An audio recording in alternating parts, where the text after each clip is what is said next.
नमस्कार प्रेक्षकांनो, ठरलं तर मग या मालिकेच्या येणाऱ्या भागामध्ये जबरदस्त असा ट्विस्ट येणार आहे. तर प्रेक्षकांनो, आपण बघितलं सुभेदारांच्या घरामध्ये बाप्पाचं आगमन झाले आणि नुसतं बाप्पाचं आगमन नाही झाले तर इथे आई आणि मुलीची पुन्हा एकदा हृदयस्पर्शी भेटसुद्धा झालेली आहे. कल्पनाने सायलीला फक्त आपली सून म्हणून नाही तर मुलगी म्हणून सुद्धा स्वीकारले आणि सायलीला माफसुद्धा केले आणि सायलीची माफीसुद्धा मागितली.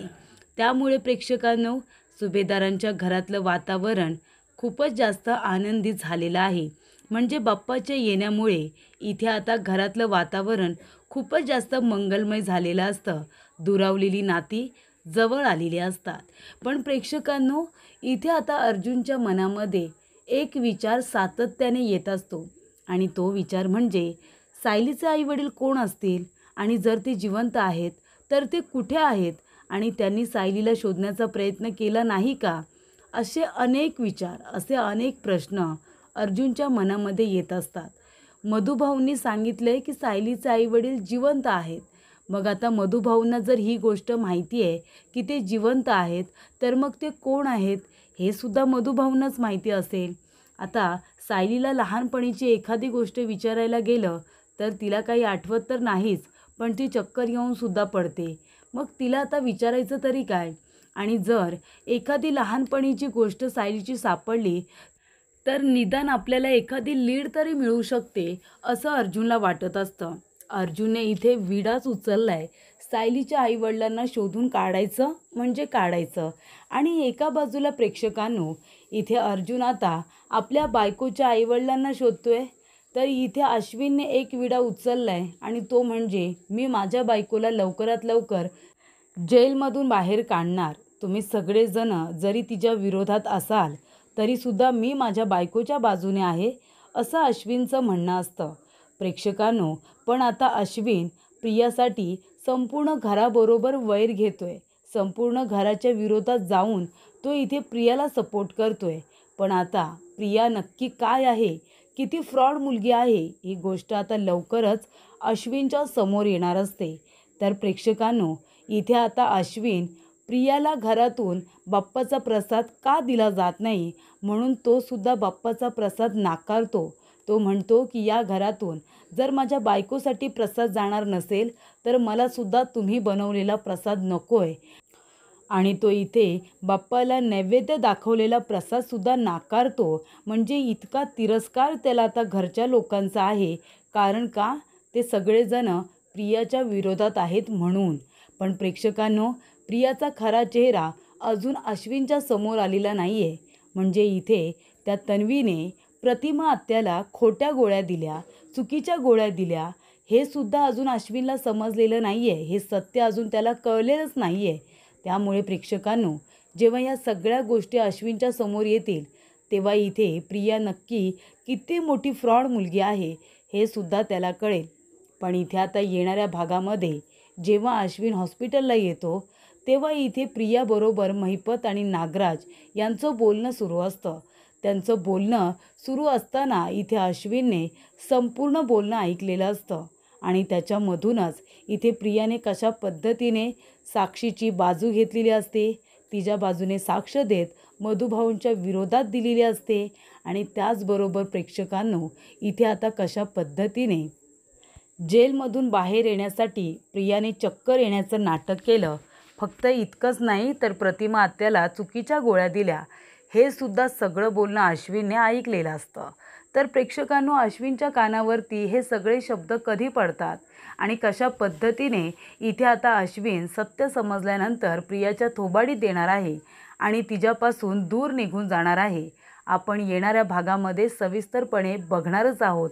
पण ज्या काही गोष्टी घडणार आहेत त्या आपण तुर्तास पुढील प्रमाणे बघूया. तर प्रेक्षकांनो, इथे आता अश्विन प्रियासाठी वकील शोधतोय. त्याला आता काही करून लवकरात लवकर प्रियाला जेलमधून बाहेर काढायचं आहे. ती खोटं बोलली, पण हे सगळं तिने का केलं? साक्षीसाठी केलं. कारण साक्षी तिची मैत्रीण होती, तिला धमकी देण्यात आली होती म्हणून हे सगळं प्रियाने केलं असं अश्विनचं म्हणणं आहे. तिचं चुकलं, पण आता चुकी झाली आहे म्हणून तिला एक संधी द्यायला नको का असं त्याचं म्हणणं असतं. पण तिने किती मोठा गुन्हा केला आहे हे मात्र आंधळ्या अश्विनला काही दिसतच नाही आहे. त्यानंतर प्रेक्षकांनो, आता एक वकील मिळाला आहे. तो म्हणाला आहे की मी आता इथे तन्वी किल्लेदार यांची केस घेतो, लवकरात लवकर त्यांना जेलमधून बाहेर काढतो. पण आता हवे तेवढे पैसे मागितलेले आहेत आणि इथे अश्विन त्या प्रियासाठी तेवढे पैसे द्यायलासुद्धा तयार झालेला आहे. त्यानंतर प्रेक्षकांनो, इथे आता गणपती बाप्पा आलेत म्हणून घरामध्ये आरती आहे, बाप्पाला नैवेद्य दाखवला आहे. पण अश्विनला तो नैवेद्यसुद्धा नको, कारण सुभेदारांच्या घरामधून त्या खोटारड्या प्रियासाठी काहीसुद्धा जाणार नाही असं सायली म्हणालेली असते. मग जर आता माझ्या बायकोला या घरातून काहीच जाणार नसेल तर मला पण खायचं नाही आहे, मग तो प्रसाद असला तरीसुद्धा. तर इथे अश्विन चक्क प्रसादसुद्धा नको म्हणतो. सायली सगळ्यात आधी अश्विनलाच प्रसाद द्यायला जाते, कारण सायलीला माहिती आहे अश्विन खूपच जास्त साधा भोळा आहे. आता तो जे काही वागतोय ना, ते प्रियाने त्याच्या डोक्यामध्ये नको नको ते भरवलं आहे, सगळ्यांच्या विरोधात केलं अश्विनला. हे बरोबर इथे सायलीला कळलं आहे. पण आता अश्विनला समजवायचं कसं, कारण तो इथे आता प्रियावरती जणू काही आंधळा विश्वास ठेवतोय. त्यामुळे प्रेक्षकांनो, जोपर्यंत प्रियाचा खरा चेहरा स्वतःहून त्याच्या समोर येत नाही ना, तोपर्यंत अश्विनचे डोळे काही उघडणार नाही आणि ती नक्की कशी आहे हे त्याला काही कळणार नाही. जेव्हा तो स्वतःहून तिचं बोलणं ऐकेल, ती कशी आहे ते तो समजून घेईल, तेव्हाच ती मुलगी एक नंबरची फ्रॉड आहे, फसवी आहे, खूप मोठी गुन्हेगार आहे हे अश्विनला कळेल. तेव्हा प्रेक्षकांनो, ते आता लवकरच अश्विनला कळणार असतं. कारण आता प्रियाला जेलमधून बाहेर येऊन खूप दिवस झालेले असतात. साक्षी तिच्या वडिलांना महिपतला सांगते, अण्णा अहो ती प्रिया किती नाटकी आहे, कधीपासून ती जेलमधून त्या हॉस्पिटलमध्ये जाऊन बसली आहे. इथे मच्छर चावतात ना, म्हणून तिला तिथे गारव्यामध्ये हॉस्पिटलमध्ये छान गादीवरती झोपायला मिळत असेल, म्हणूनच ती नाटक करून इथून बाहेर पडले. पण अण्णा आता बास झालं, आता लवकरात लवकर तिचा खोटाडेपणा सगळ्यांच्या समोर आणा आणि तिलासुद्धा जेलमध्ये इथे येऊ दे. तिथे चांगलं चुंगलं खाते आणि त्या गादीवरती छान आराम करते आणि इथे चक्कर येण्याचं नाटक करते काय, हे सगळं तिने मुद्दामून केले अण्णा. तेव्हा इथे महिपत म्हणत असतो, ती चुचुंदरी नाटक करून आता जेलमधून बाहेर पडली आहे आणि छान हॉस्पिटलच्या गादीवरती झोपते आणि नागराज शेठ माझी लेक तिकडं त्या मच्छरमध्ये झोपते. माझ्या लेकीला इतकी नाटकं करता येत नाही हो, ती त्या चुचुंदरीसारखी इतकी हुशार नाही आहे. आणि तसंही तिचा बाप आहे ना हा खमका, तिच्यासाठी मी हवं ते बनवून घरून बिर्याणी असू दे, पुलाव असू दे, जे काही मी बनवतो ते माझ्या लेकीसाठी मी घेऊन जातो. जेव्हा ती खाते त्याच्यानंतरला मी खातो. गरज नाही आहे माझ्या लेकीला ही नाटके करायची. पण ती प्रिया आहे ना चुचुंदरी, ती कधीही पलटी मारू शकते. आता चला आपण जाऊया, तिला लवकरात लवकर जेलमध्ये पाठवतो की नाही बघा परत. आता तिची नाटके जर बंद झाली नाही ना, तर मग हा नागराज शेठ काय करू शकतो हे तर तुम्हाला माहितीच आहे. चला जाऊया ते आता चुचुंदरीला भेटायला. महिपत आणि नागराज दोघेजण हॉस्पिटलला आलेले असतात. महिपतला बघितल्यानंतर प्रिया खूपच जास्त घाबरते. महिपत म्हणतो, ए चुचुंदरी, काय गं अजून बरं वाटत नाही आहे का तुला? हॉस्पिटलमधून बाहेर येऊन किती दिवस झाले? इतका विकनेस आला आहे का तुला? किती दिवस उपाशी राहिली होतीस म्हणून चक्कर आली? आता बास झालं, आता जास्त नाटके करायची नाही. तिकडं माझी पोरगी जेलमध्ये आहे ना, तुझ्यामुळे गेली आहे. कारण तू शेवटच्या क्षणी साक्ष बदललीस. तुझ्यामुळे माझी पोरगी जेलात जाऊन बसली आहे आणि तू इथे काय का आरामात बसली आहेस? चक्कर येण्याचं नाटक केलंस का? तर तिथे मच्छर चावतात, चांगलं चुंगलं खायला मिळत नाही. त्या किल्लेदारांच्या इथे, सुभेदारांच्या इथे चांगलं चुंगलं खायला मिळत होतं ना, गादीवरती छान झोपायला मिळत होतं. नाहीतर त्या आश्रमामध्ये काय गं मिळत होतं तुला? आणि त्या आश्रमातून बाहेर काढल्यानंतर रस्त्यावरती भीक मागितली असतीस ना, तरीसुद्धा कोणी भीक दिली नसती तुला. कळतं काय चुचुंदरी? चल आता बास झालं, खूप आराम केलास. आता जायचं जेलात, बोलायचं आता मला बरं वाटतंय आणि जेलात जाऊन बसायचं. कळलं का गं? तेव्हा इथे आता नागराज म्हणत असतो, आणि माहिती आहे का हे प्रिया, तुला माहिती आहे तू प्रतिमा वहिनीला चुकीच्या गोळ्या द्यायचीस ना, ते कळलंय सगळ्यांना. तू चुकीच्या गोळ्या दिल्या होत्यास ना. अगं ज्या मेडिकलमधून तू गोळ्या मागवायचीस ना, त्या मेडिकलच्या इथे तुझ्या मोबाईलवरून जे काही पेमेंट झालेत ना ते सुद्धा बघितले सगळ्यांनी. त्या गोळ्या तूच मागवलेल्या आहेस आणि तूच त्या गोळ्या प्रतिमा आत्याला जबरदस्तीने द्यायचीस. या सगळ्या गोष्टी कळल्यात आता सगळ्यांना.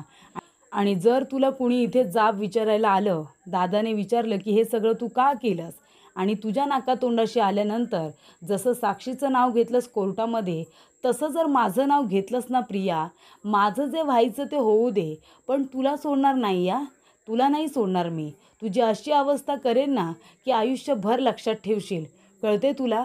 त्याच्यामुळे आत्तापर्यंत जसं लाडामध्ये ठेवले ना तुला, तसं लाडामध्ये राहायचं.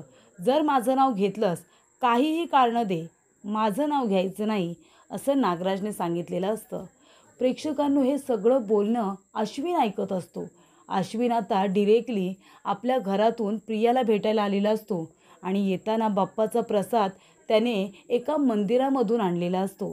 तिला आशीर्वाद मिळावा म्हणून, तिला बाप्पाच्या ब्लेसिंग्स मिळाव्या म्हणून. म्हणजे इथे अश्विनचं तिच्यावरती आंधळं प्रेम आहे, अगदी वेड्यासारखं प्रेम आहे.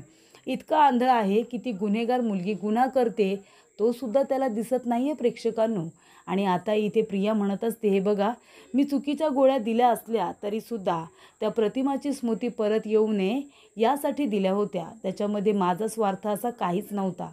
तेव्हा नागराज म्हणतो, पण गोळ्यांची आयडिया तुझीच होती ना, तूच गोळ्या द्यायला सांगितल्या होत्यास ना. तेव्हा प्रेक्षकांनो, अश्विन आता पूर्ण ब्लँक होतो. त्याला कळतच नाही या लोकांचं नक्की चाललंय काय, काय बोलताय ते लोक. प्रतिमा आत्याला चुकीच्या गोळ्या, मेंदू कमकुवत होण्याच्या गोळ्या देत होती आणि ती सुद्धा प्रिया. माझा तर विश्वासच बसत नाही आहे. नागराज, महिपत दोघे प्रियाबरोबर बोलत असतात. ती त्यांच्याबरोबर बोलत असते. कसं प्लॅनिंग केलं, कसं प्लॉटिंग केलं, कशा पद्धतीने इथे प्रियाने सगळं खोटं बोललेलं आहे, सगळं अश्विन ऐकतो प्रेक्षकांनो. दारामध्ये उभं राहून आता अश्विनने सगळं बोलणं ऐकलेलं असतं. त्यानंतर इथे महिपत धमकी देतो की नाटकं बास झाली, आता जायचं, जेलात बसायचं. आणि मग ते दोघेजणं तिथून निघून गेल्यानंतर अश्विन आतमध्ये येतो. अश्विन आल्यानंतर तो म्हणत असतो की तन्वी, हे सगळं काय आहे? महिपत आणि नागराज काका दोघे मित्र आहेत का? ते दोघे तुला इथे भेटायला आले होते? बरं ठीक आहे, साक्षीच्या बाजूने साक्ष दिलीस, तुझी आणि तिची मैत्री होती, नंतरला तुला धमकी दिली म्हणून खोटं बोललीस, सगळं मी मान्य केलं, विश्वास ठेवला. पण तू तुझ्या आईला, प्रतिमा आईला चुकीच्या गोळ्या का दिल्यास? नक्की या सगळ्याच्या मागे कारण काय ते मला जाणून घ्यायचं आहे. म्हणजे तू प्रतिमा आत्याची मुलगी आहेस, रविराज काकाची मुलगी आहेस आणि तू 20-22 वर्षांनंतर तू त्यांना जर मिळाली आहेस तर तुला तुझ्या आईची स्मृती परत यायला हवी आहे ना, की ती कायमची जायला हवी होती? तेव्हा अश्विन म्हणतो, मला कळत नाही आहे तू असं का केलं आहेस. मला जाणून घ्यायचं आहे तुझ्याकडून की नक्की कारण काय. जेव्हा मी तुला विचारत होतो की प्रतिमा आत्याला कुठल्या गोळ्या चालू आहेत, तू मला एकदा दाखव, मी त्या बघतो, तर तू कधीच मला प्रतिमा आत्याच्या गोळ्या बघू दिल्या नाहीस. कधी मला तिच्या गोळ्यांची नावं सांगितली नाहीस, तिच्या ट्रीटमेंटबद्दल कधी काही बोलली नाहीस. फक्त तिला आठवत नाही, ती गोष्टी विसरते, ती असं करते तसं करते, एवढंच फक्त सांगत गेलीस मला. पण तिच्या तब्येतीवरती इतका परिणाम होतोय तू चुकीच्या गोळ्या दिल्यामुळे, ते तू मला अजिबात बोलली नाहीस. ते आता मला नागराज काका आणि तुझ्या बोलण्यातून कळलं. म्हणजे तुम्ही दोघेजणं मिळून प्रतिमा आत्याला चुकीची गोळी देता कारण तिची स्मृती परत येऊ नये म्हणून. नक्की का, कारण काय होतं? तेव्हा प्रिया म्हणते, अश्विन प्लीज तू माझं एकदा ऐकून घे, शांत हो. अश्विन म्हणतो, बास झालं, कदाचित मीच मूर्ख आहे जो तुझ्यावरती आंधळा विश्वास ठेवतोय. म्हणजे सगळे लोक वाईट, सगळे लोक चुकीचे आणि तू एकटीच बरोबर असू शकत नाही ना. काहीतरी चुकीचं असेल म्हणूनच सगळे तुझ्या विरोधात आहेत. आणि मग ते जर बरोबर असतील तर मी तर एकटा मूर्खच आहे जो तुझ्या बाजूने आहे. बरोबर ना? तू मूर्ख बनवतेस का तन्वी? मला मूर्ख बनवतेस. स्वतःच्या आईला चुकीची गोळी देतेस, तू मला मूर्ख बनवशीलच. तेव्हा इथे प्रिया म्हणते, अश्विन प्लीज ऐकून घे. अश्विन म्हणतो, अजिबात ऐकून घेणार नाही आहे.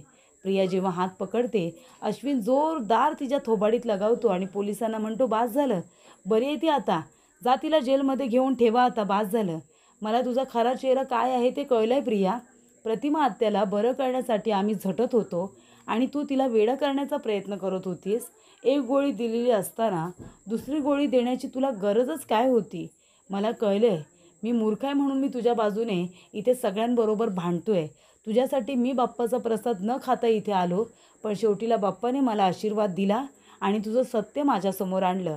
मला कळले प्रिया, तू सुधारणाऱ्यातली नाही आहेस. तू खूप मोठे गुन्हे केले आहेस आणि त्यामुळे तुला ही गुन्ह्याची शिक्षा मिळाली. सायली वहिनी बरोबर बोलत होती. हे सगळं तू डिझर्व करतेस, असं अश्विन म्हणतो.